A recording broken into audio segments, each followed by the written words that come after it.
इस वीडियो में हम लोग कक्षा 10 का मैथ का previous year question paper solve करेंगे। जो पेपर कोड है 822 HY 2024 का पेपर है।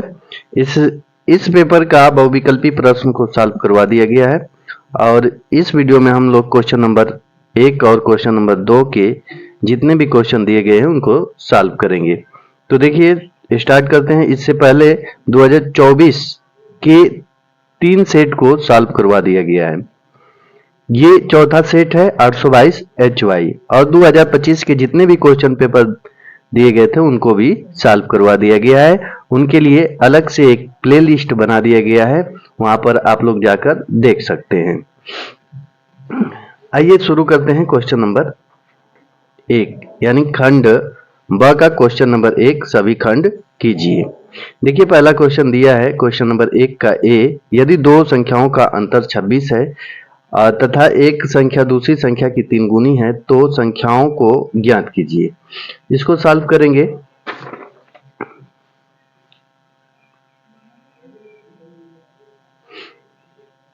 क्वेश्चन नंबर 1 का ए है। सॉल्व करेंगे इसको तो लिखेंगे माना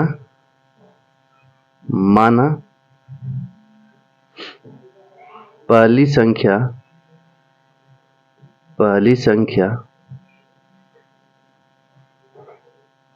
बराबर x, दूसरी संख्या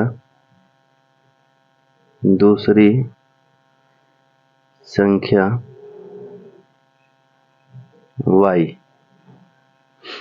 प्रश्नानुसार लिखेंगे प्रथम शर्तानुसार यानी प्रश्नानुसार इन दोनों का अंतर कितना है 26 है, तो इन दोनों का अंतर लिखेंगे x माइनस वाई बराबर 26। ये क्वेश्चन नंबर फर्स्ट हो गया।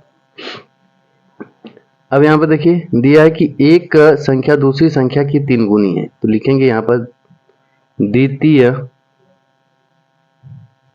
शर्तानुसार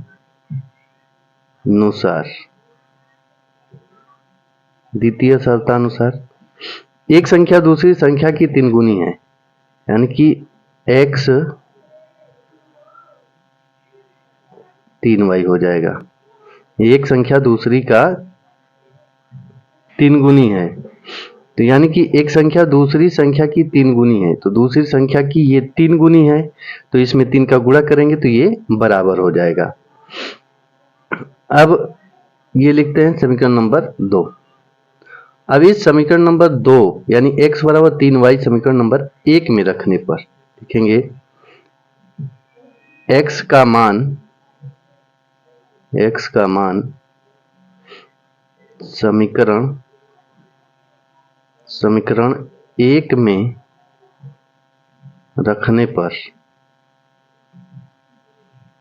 1 में रखेंगे इसका मान, तो x की जगह पर 3y रखेंगे यहाँ पर, तो 3y माइनस y बराबर ये हो गया 26। तो 3y में से y घटा देंगे तो हो जाएगा 2y बराबर ये 26 हो गया। तो y बराबर होगा 26 बट्टे में 2 यानी ये हो गया 13। तो y का मान आ गया 13। अब y का मान समीकरण नंबर 1 में या 2 में रख देते हैं, तो 2 में रखेंगे। लिखेंगे यहाँ पर y का मान समीकरण 2 में रखने पर 2 में रख देते हैं। देखिए जब 2 में रखेंगे y का मान तो ये है x बराबर 3 और y का मान कितना है 13, 13 39 हो जाएगा यानी x बराबर 39, यानी y का मान 13 हो गया और x का मान 39। तो पहली संख्या कितना हो जाएगा, तो यहाँ पर लिख देंगे पहली संख्या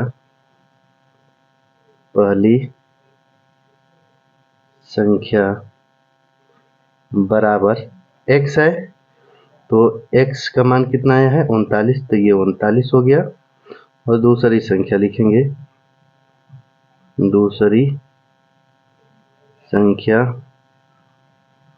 बराबर y है, तो y का मान कितना आया है 13, ये 13 हो जाएगा, यही आंसर होगा।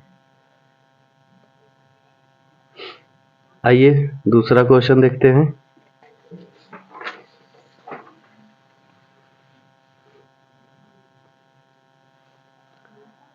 क्वेश्चन नंबर पहले का बी सॉल्व करेंगे। यदि cot 2a बराबर tan a माइनस 22 डिग्री, जहां 2a न्यून कोण है, तो a का मान ज्ञात कीजिए। लिखेंगे cot 2a बराबर tan a माइनस, ये हो गया 22 डिग्री।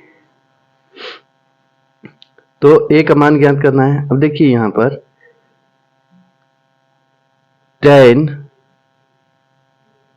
90 माइनस थीटा बराबर होता है cot थीटा।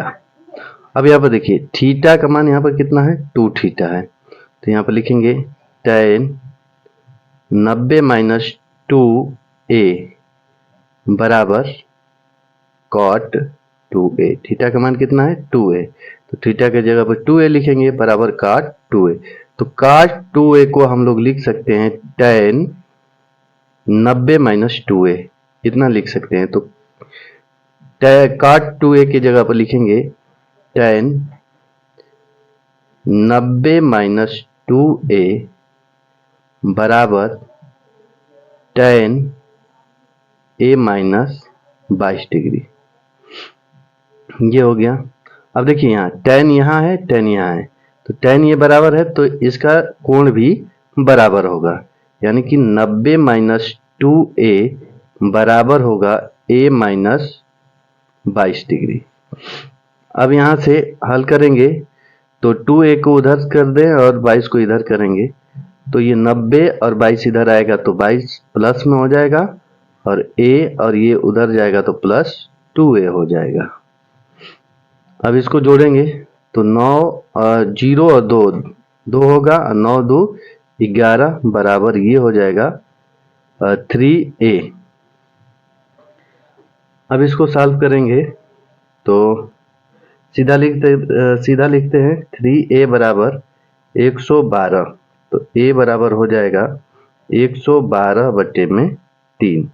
अब इसमें भाग करेंगे तो 3 तिली के 9 हो गया, 3 तिली के 9 हो जाएगा, बचेगा 2, 3 7 21, 1 बटे में 3, a का मान आ गया 37, सही 1/3, यही आंसर होगा।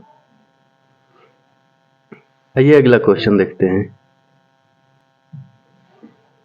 यहाँ पर डिग्री लगा देना, डिग्री लगा देंगे 37, सही 1/3 डिग्री।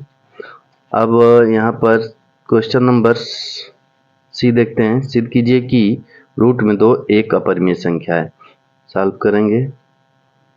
ये क्वेश्चन बार बार पूछा जा रहा है, तो इस प्रकार के क्वेश्चन को ध्यानपूर्वक देखिएगा। देखिए दिया है रूट में 2 एक अपरिमेय संख्या है, तो यहाँ पर मान लेंगे कि माना रूट में 2 एक अपरिमेय संख्या दिया है, तो हम लोग मान लेते हैं कि परिमेय संख्या है। एक परिमेय संख्या है।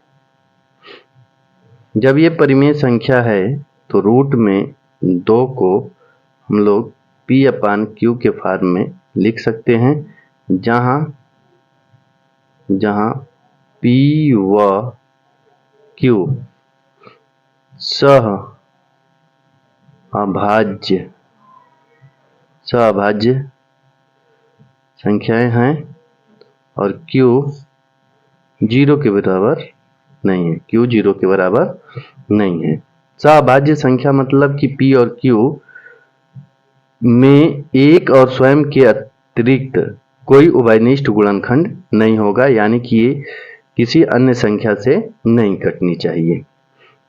अब यहाँ पर लिखेंगे दोनों पक्षों का वर्ग करने पर, दोनों पक्षों का वर्ग करने पर दोनों पक्षों का वर्ग करेंगे तो रूट में 2 का वर्ग करेंगे तो ये 2 हो जाएगा और ये हो जाएगा पी स्क्वायर बट्टे में क्यू स्क्वायर हो जाएगा। फिर ये गुणा करेंगे तो 2 क्यू स्क्वायर बराबर ये हो जाएगा पी स्क्वायर, तो क्यू स्क्वायर बराबर पी स्क्वायर बट्टे में 2 हो जाएगा। अब देखिए यहां पर लिखेंगे कि यदि 2 पी स्क्वायर को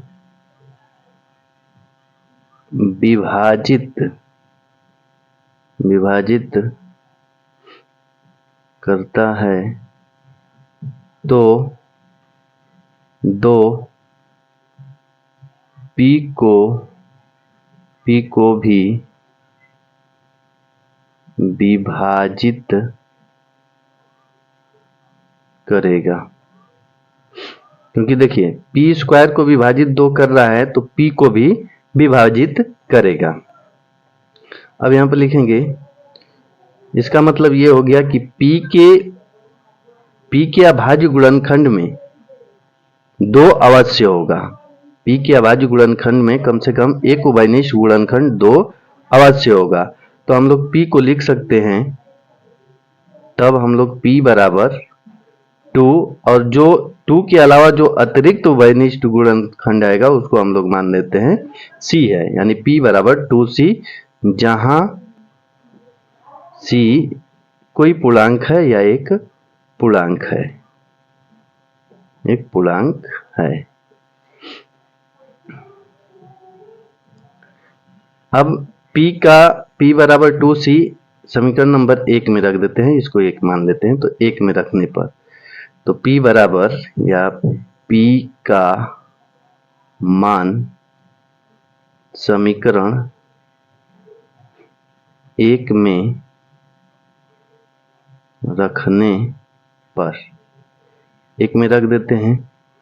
तो जब रखेंगे तो क्यू स्क्वायर बराबर P की जगह पर रखेंगे 2c स्क्वायर बटे में 2 हो जाएगा। तो ये हो गया क्यू स्क्वायर बराबर 4c स्क्वायर बटे में 2, 2 से ये कैंसिल होगा तो यहाँ पर हो जाएगा क्यू स्क्वायर बराबर 2c स्क्वायर। अब देखिए अब यहाँ पर लिखेंगे, देखिए क्यू स्क्वायर बराबर 2c स्क्वायर, यानी कि 2c स्क्वायर बराबर क्यू स्क्वायर लिख सकते हैं। तो c स्क्वायर बराबर क्यू स्क्वायर बटे में 2 होगा। हम लिखेंगे यहाँ पर यदि 2 क्यू स्क्वायर को विभाजित करता है तो 2 क्यू को भी विभाजित करेगा। इसका मतलब ये है कि P और Q में एक उभयनिष्ठ गुणनखंड 2, कम से कम एक उभयनिष्ठ गुणनखंड 2 अवश्य है। और यहाँ पर देखिए, यहाँ पर माने कि ये P और Q स्वअभाज्य संख्या है, मतलब कि P और Q किसी संख्या से नहीं कटेगा एक और स्वयं को छोड़कर। और यहाँ पर देख रहे हैं तो 2 से डिवाइड हो रहा है और यहाँ पर भी P 2 से डिवाइड हो रहा है, विभाजित हो रहा है। तो यहाँ पर लिखेंगे कि अतः P व Q के अभाज्य गुणनखंड में कम से कम एक उभयनिष्ठ गुणनखंड 2 है। P व Q में अभाज्य गुणनखंड अभाज्य पी और क्यू के अभाज्य गुणनखंड में कम से कम एक उभयनिष्ठ गुणनखंड 2 है। अब इसका मतलब ये हो गया कि ये विरोधाभास हो गया कि यहाँ पर कह रहे हैं कि अभाज्य संख्याएं हैं पी और क्यू, और यहाँ पर देख रहे हैं कि पी और क्यू में कम से कम एक उभयनिष्ठ गुणनखंड 2 है। तो यहाँ पर लिखेंगे यह विरोधाभास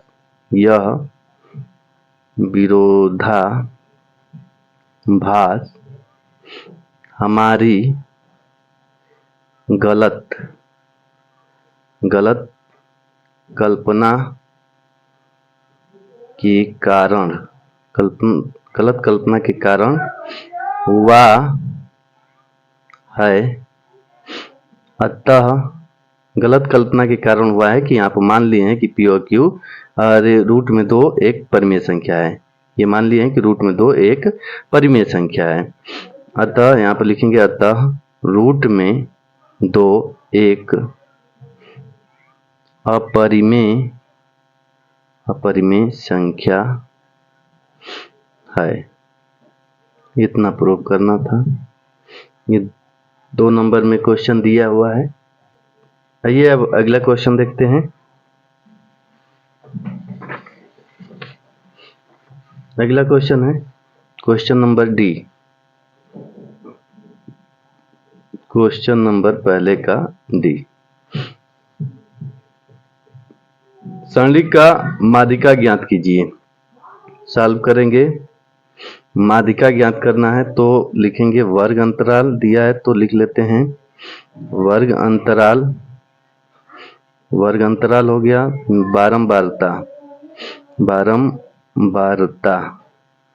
बारंबारता हो गया।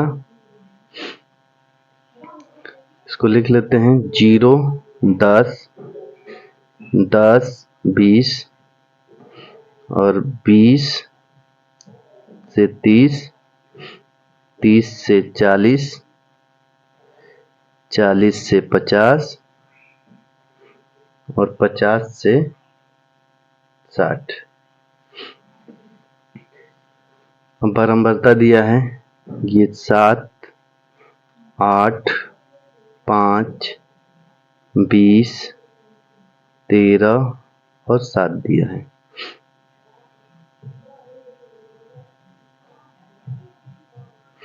अब इसमें देखिए माध्यिका निकालना है तो माध्यिका में संचयी बारंबारता सबसे पहले निकालेंगे। संचयी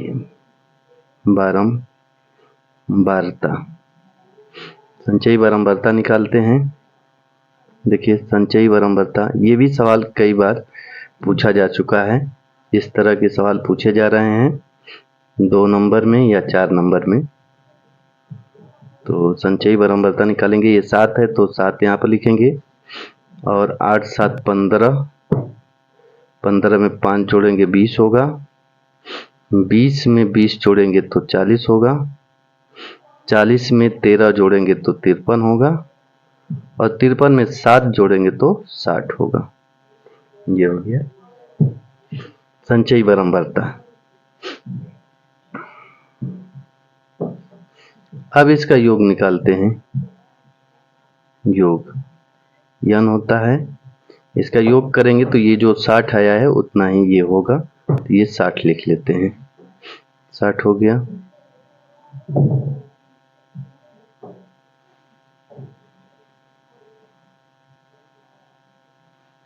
चलिए अब देखिए, ये देखिए ये लिपापोती हो गया, थोड़ा देख लीजिएगा।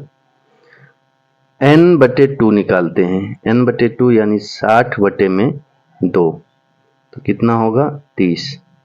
30 आ गया। अब 30 संचयी बारंबारता में देखेंगे कि इसमें अंतर्निहित है तो 40 में अंतर्निहित है क्योंकि ये 20 तक है, ये 15 तक है, ये 7 तक है। तो 30 सबसे पहले 40 वाला में आएगा तो इसी को ऐसे चाहें तो ऐसे घेर सकते हैं। ये हो गया। तो यहाँ पर लिखेंगे 30 संचयी बारंबारता 40 में अंतर्निहित है। अंतर्निहित निहित है, अतः माध्यिका वर्ग कौन सा होगा? 30-40, 30-40 होगा। जब माध्यिका वर्ग 30-40 हो गया तो यहां से मान निकालेंगे। देखिए माध्यिका वर्ग का जो न्यूनतम वो L का मान होता है, तो L बराबर हो गया 30। अब माध्यिका वर्ग जो आया 30-40, इसकी बारंबारता में जाएंगे तो ये F का मान होता है, तो F बराबर हो गया 20। अब 30-40 जो माध्यिका वर्ग 30-40 आया है, उसके ऊपर संचयी बारंबारता लेते हैं, यानी CF बराबर 20। उसके ऊपर ये 20-30 के सामने संचयी बारंबारता ये CF होता है, यहाँ पर लिख देते हैं। ये CF हो गया, CF हो गया, और ये F का मान हो गया, और ये L का मान हो गया। और H का मान एक होता है, तो H जो होता है इन दोनों के बीच का अंतर यानी 10। 40 में से 30 घटाएंगे 10 आएगा। अब माध्यिका का सूत्र लगाएंगे। देखिए माध्यिका बराबर सूत्र होता है L प्लस N बटे में 2 माइनस CF बटे में F गुणे H होता है। मान रखेंगे। L का मान देखिए, L का मान 30, तो 30 हो गया, प्लस N बटे 2 30, तो 30, और माइनस CF 20, तो 20 बटे में F का मान कितना है? 20 है, और गुणे H 10 है। ये हो गया 30 और प्लस ये 10 बटे में 20 और गुणे ये 10 हो गया। तो ये 30 और प्लस ये 0 से 0 कैंसिल होगा, 2 5 10 यानी 5 हो जाएगा। यानी कि इसको जोड़ेंगे तो 30 से 5 35 होगा। यही आंसर होगा।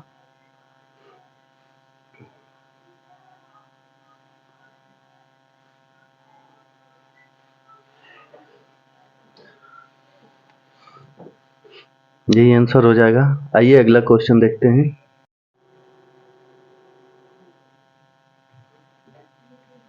अगला क्वेश्चन देखते हैं। क्वेश्चन नंबर पहले का ये ई नंबर है।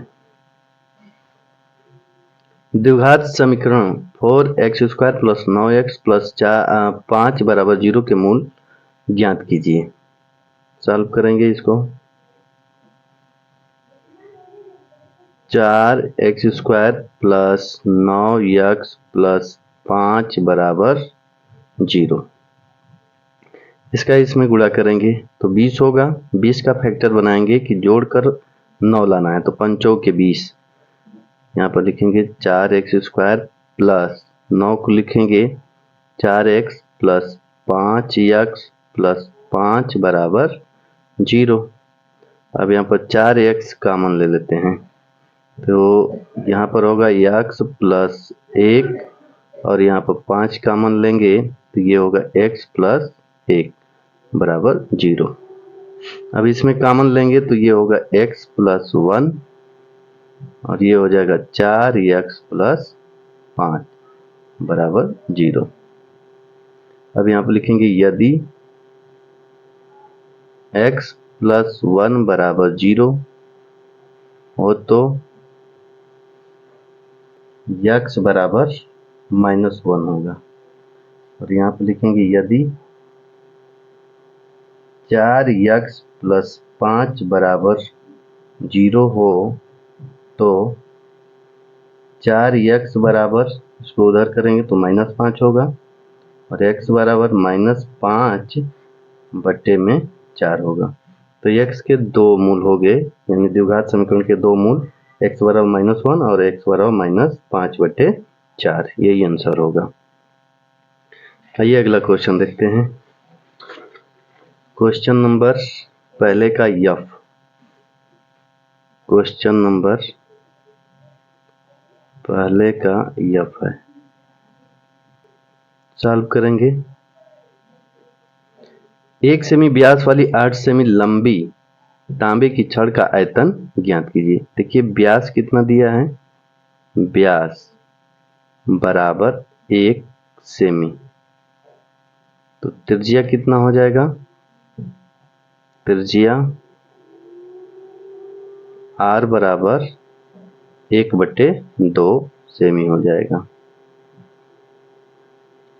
और 8 सेमी लंबी है, यानी कि लंबाई कितना दिया है, लंबाई यानी लंबाई ऊंचाई बनेगा, तो ये हो गया 8 सेमी।